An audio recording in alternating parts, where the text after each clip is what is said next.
என்பது எதுவும் இல்லை. நமது நாளிலே இந்த நற்செய்தி கூடுகையிலே கூடி வந்திருக்கிற நாம் எதற்காக கூடி வந்திருக்கிறோம் என்பதை ஒரு நிமிடம் நம்மை நினைவிலே கொண்டு இந்த நாளை ஆண்டவர் நமக்கு விசேஷமாக தந்தபடியினாலே அவரை துதிக்க வேண்டும். வேதவசனம் சொல்லுகிறது, விசுவாசம் என்பது நம்பப்படுகிற உறுதியும் காணப்படாதவைகளின் நிச்சயம். எபிரேயர் 11ஆம் அதிகாரம் 6ஆம் வசனம் சொல்லுகிறது, ஏனோக்கு என்பவன் தேவனை தன்னுடைய வாழ்நாளிலே அவரோடு சஞ்சரித்துக் கொண்டிருந்தபடியினாலே அவனை குறித்து எபிரேயர் நிருபக்காரர் எழுதும் போது, தேவனை தேடுகிறவர் அவர் உண்டென்றும் அவரை தேடுகிறவர்களுக்கு அவர் தகுந்த பலன் அளிக்கிறவர் என்றும் விசுவாசிக்க வேண்டும், அப்பொழுது அது நடக்கும் என்று வேதம் சொல்லுகிறது. தேவ சமூகத்தில் வருகிற நாம் ஆண்டவரை தேடி வருகிறோம். என்ன நோக்கத்தோடு வருகிறோம்? ஆண்டவர் நமக்கு பலன் கொடுக்கிறவர் என்ற நோக்கத்தோடு கூடி வருகிறோம். இந்த நாளிலும் இந்த வருடத்தில் 8 மாதங்களை 7 மாதங்களை கடந்து 8வது மாதத்திலே இந்த இடத்திலே சுவிசேஷ நற்செய்தியானது அறிவிக்கப்படுகிறது. வாரத்தில் 2 நாள் இந்த இடத்திலே நான் சுவிசேஷ கூடுகை நற்செய்தி கூடுகை நடத்தி வருகிறேன். இந்த நாளில் விசேஷமாக மிகப்பெரிய எதிர்பார்ப்புகளோடு இந்த கன்வென்ஷன் கூட்டத்தை நாம் ஆரம்பித்து நடத்தி வருகிறோம். என்ன நோக்கத்திற்காக வருகிறோம்? கர்த்தரை தேடுகிறவர்களுக்கு ஆண்டவர் வரவழைக்கிறார் என்று வேதம் சொல்லுகிறது. சிங்கக்குட்டிகள் காட்சியடைந்து பட்டினியாக இருக்கும் கர்த்தரை தேடுகிறவர்களுக்கு ஒரு நன்மையும் குறைபடாது. நீங்க ஆதியாகமம் 5ஆம் அதிகாரம் 21ஆம் வசனத்தில் 23ஆம் வசனம் வரை பாப்பீங்கன்னா வசனம் சொல்லுகிறது, ஏனோக்கு 65 வயதான போது மத்தூசலாவை பெறுகிறான். ஏனோக்கு மத்தூசலாவை பெற்றபின் 300 வருடங்கள் உயிரோடு இருந்து அவன் ஆண்டவரோடு சஞ்சரித்துக் கொண்டிருந்தான், குமாரத்திகளை பெற்றான் என்று வேதம் சொல்லுகிறது. ஆனால் முற்பிதாக்களிலே எழுதப்பட்ட 4ஆம் தலைமுறையில் மத்தூசலா வரையிலும் மிக குறைந்த வயதில் வாழ்ந்தவன் இந்த ஏனோக்கு 365 வருடங்கள் வாழ்ந்திருக்கிறான். 65 வயதில் மத்தூசலாவை பெறுகிறான். மத்தூசலா இறக்கிற அந்த வருஷத்திலே நோவாவுடைய காலத்திலே நோவாவுக்கு 60ஆவது வயதாவது வருடத்திலே பூமியிலே ஜலப்பிரளயம் வருகிறது. ஏனோக்கு நம்பிக்கையோடு மத்தூசலாவுக்கு பெயர் கொடுத்தான். மத்தூசலா என்று சொன்னால் இவன் போகும்போது அது சம்பவிக்கும், இவன் போகும்போது அது சம்பவிக்கும். இந்த சம்பவிக்கும் எது சம்பவிக்கும்?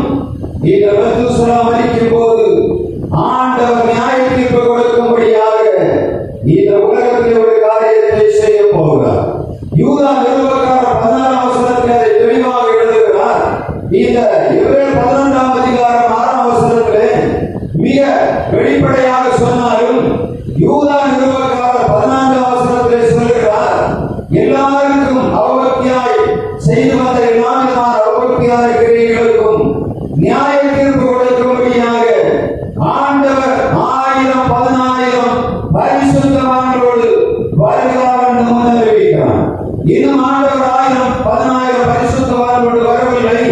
ஆனால் ஏனோக்கு விசுவாசத்தோடு அந்த வார்த்தையை அவன் கோடிட்டு விட்டு தன்னுடைய மகனாகிய மத்தூசலாவுக்கு பெயர் கொடுக்கிறான். இவன் போகும்போது அது சம்பவிக்கும். நோவாவுக்கு 600ஆவது வயதாகும் வருடத்திலே அந்த காரியம் நடந்தது. மத்தூசலா இறக்கிற வருடம் நோவாவுக்கு 600ஆவது வயதாகும் வருடம் பூமிக்கு ஒரு நியாய தீர்ப்பு உண்டானது. என்ன? பூமி ஜலத்தினாலே அழிக்கப்பட்டது. அதே போல இந்த நாளிலும் ஆண்டவர் அவருடைய பிள்ளைகளாகிய நாம் என்ன எதிர்பார்ப்போடு இங்கே வருகிறோம்?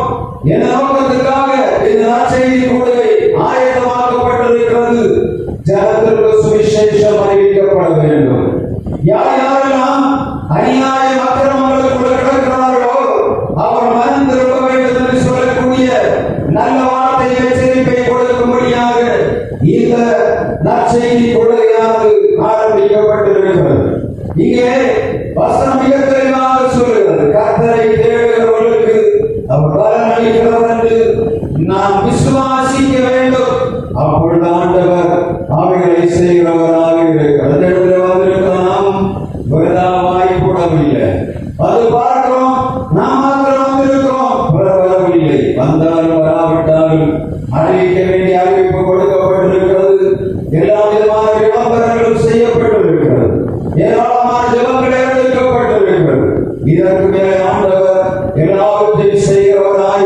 நியாய தீர்ப்பை வைத்திருக்கிறார். எனவே வாழ்ந்திருக்கிற உங்களுக்கும் வராதவர்களுக்கு உள்ள வித்தியாசத்தை ஆண்டவர் காண்பிப்பார். வசனம் மிக தெளிவாக சொல்லுகிறார்.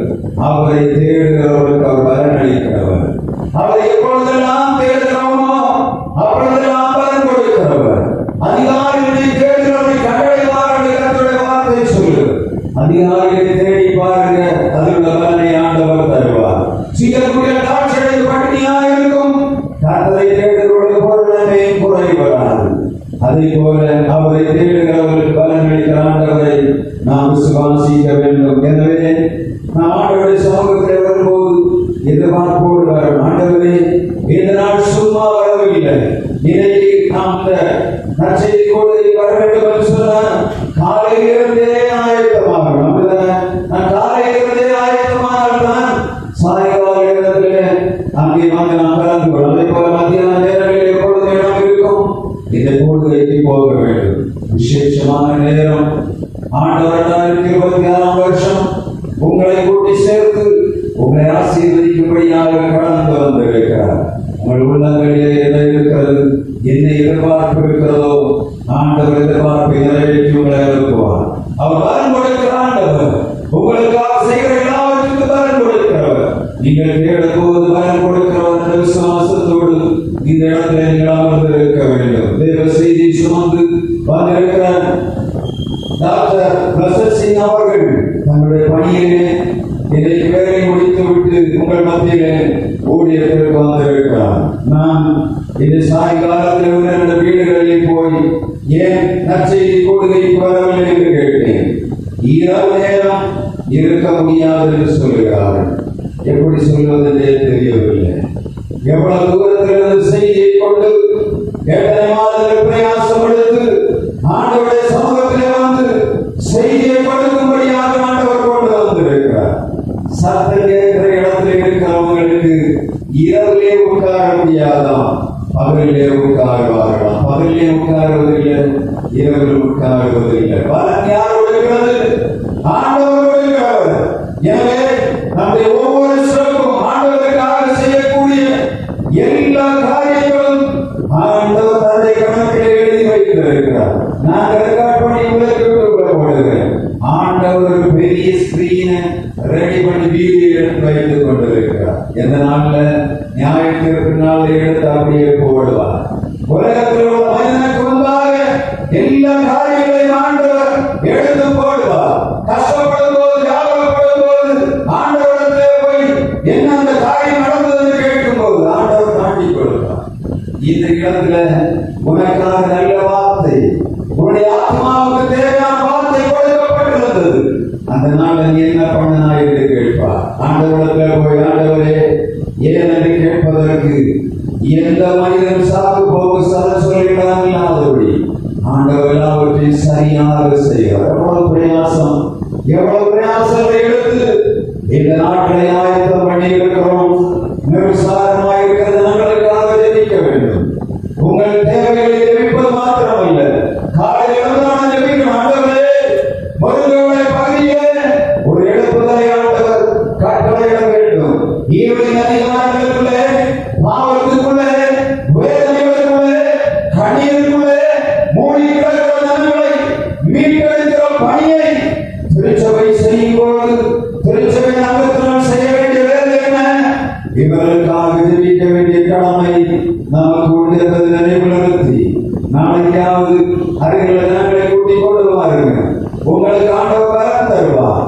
ஆண்டவரை கேடுகிறவர்களுக்கு ஆண்டவர் பலன் கொடுக்கிறவராக இருக்கிறார். ஆண்டவருடைய சமூகத்தை கட்டாக கிடைக்கிற நேரங்களை ஆண்டவருடைய சமூகத்தில் ஆண்டவரை தேடும்படியாக செலவிடுவோம். ஆண்டவர் நமக்கு பலன் கொடுக்கிறார். ஆண்டவர் நமக்கு ஒரு நன்மை குறைக்காதபடி தருகிறவர். அவர் நமக்கு எல்லாவற்றையும் செய்கிற ஆண்டவராக இருக்கிறார் என்பதை நிறுத்தி இதனாலும் நாம் ஆண்டவருடைய செய்தியை கேட்கும்படியாக வந்திருக்கிறோம். உள்ளத்துக்குள்ளே தேவை ஆண்டவரே, நான் என்ன சூழலில் இருக்கிறேன், எனக்கு நல்ல வார்த்தையை தர வேண்டும் என்று கேட்பீர்கள் என்று சொன்னால் ஆண்டவர் நல்ல வார்த்தையை தந்து அனுப்புவார். எதிர்காலங்கள் மேன்மையாக உங்கள் குடும்பங்களுடைய ஆசீர்வாதம் மேன்மையாக இருக்கும் என்பதிலே எந்த விதமான சந்தேகமும் இல்லை. நாம் ஆண்டவருடைய சமூகத்தில் வந்திருக்கிற நாம் கண்களை மூடி ஒரு நிமிடம் ஆண்டவரை நோக்கி பார்ப்போம். கர்த்தாவே, நீர் தேடுகிறவர்களுக்கு பலனளிக்கிறவர் அல்லவா? இந்த நாளில் உம்மை தேடி வந்திருக்கிறவர்களை ஆசீர்வதிக்கும் ஆண்டவரே. இந்த நாள் வர முடியாதபடி விடுதலை நிர்விசாரமாக கிடக்கிற ஜனங்களை கண்ணோக்கி பாருங்கப்பா. கர்த்தாவே, நாளிலும் வேலையினத்தோடு சுகவீனத்தோடு வயது முதிர்ச்சியினாலே வீடுகளுக்குள் இருக்கிற ஜனங்களை நாங்கள் நோக்கி பார்க்கிறோம் என்று ஒவ்வொரு கண்களை மூடி இந்த தேசத்துக்காக நாம் அவருடைய கண்களை மூடி ஜெபிக்கும்படியாக ஆண்டவர் கேட்கிற நேரத்தை ஆண்டவருடைய சமூகத்தில் நாம் வைக்க வேண்டும். விண்ணப்பம் பண்ணுவர்கள் இல்லை என்று தேவன் மனஸ்தாபப்பட்டார். விண்ணப்பம் பண்ணுவர்கள் இல்லை என்று தேவன் மனஸ்தாபப்பட்டார். வாழ்க்கைக்கு விடல் வைக்கும் வித்தியாசம் தெரியாத திரளானவர்கள் நம்முடைய மத்தியிலே கிடக்கிறார்களே, அவர்களுக்காக விண்ணப்பம் பண்ணாமல் நாம் எப்படி நம்முடைய வாழ்விலே சாக்கு போக்கு சொல்ல முடியும்? அந்த நேரத்தில் நான் உமக்கு நன்றி செலுத்துகிறோம் ஆண்டவரே. இந்த நாள் நற்செய்தி கொள்கை உம்முடைய பிள்ளைகளுக்கு ஆயத்தமாக்கி தந்தீரப்பா.